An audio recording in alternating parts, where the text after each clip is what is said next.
I want to talk about the future. Let me take you back to when you were born in Hangzhou, where the headquarters still are. Yep. And your campus is there. You don't have a loot, don't move your loot. Your headquarters Your roots are there. there. Yeah, you found it there, loot there.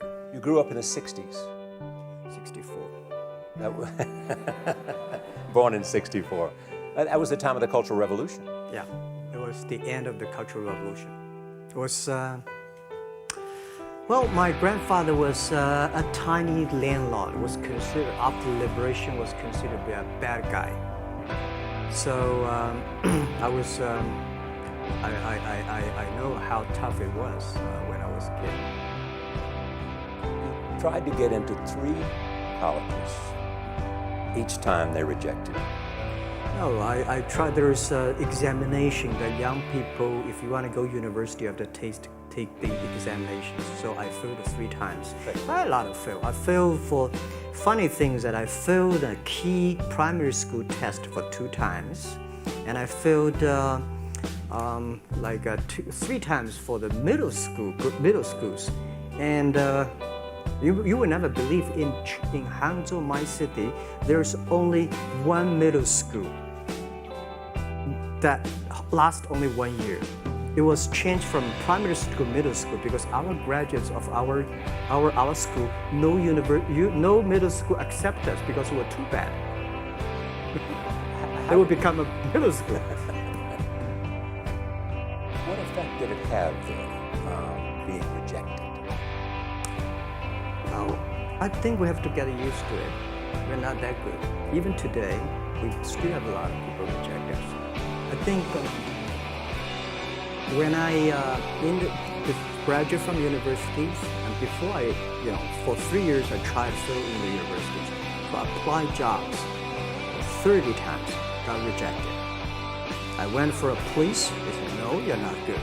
I went to even the KFC. When KFC came to China, come to USA,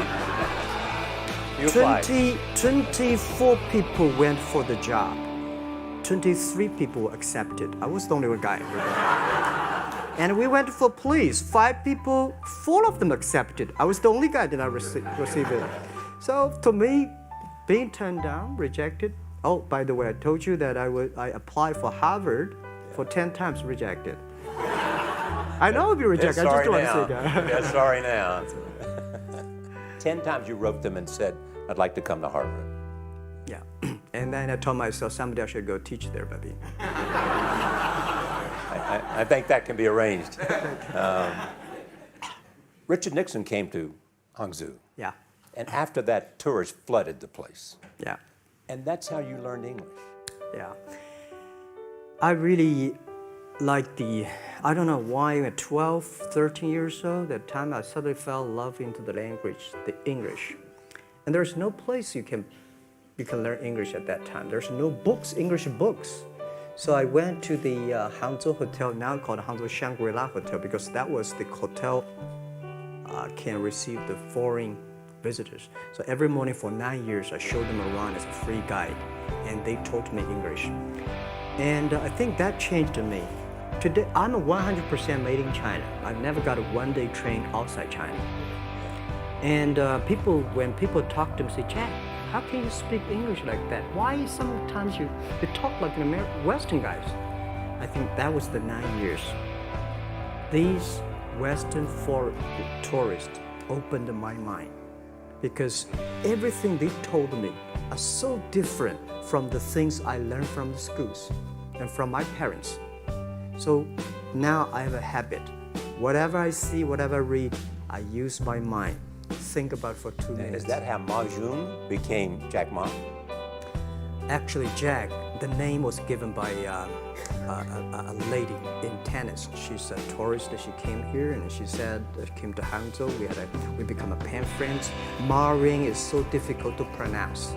So she said, do you have an English name? I said, don't. So can you give me an English name? She said, okay. She said, my father called Jack, my husband called Jack. What do you think about Jack? I said, good. So I've been using that for that many years.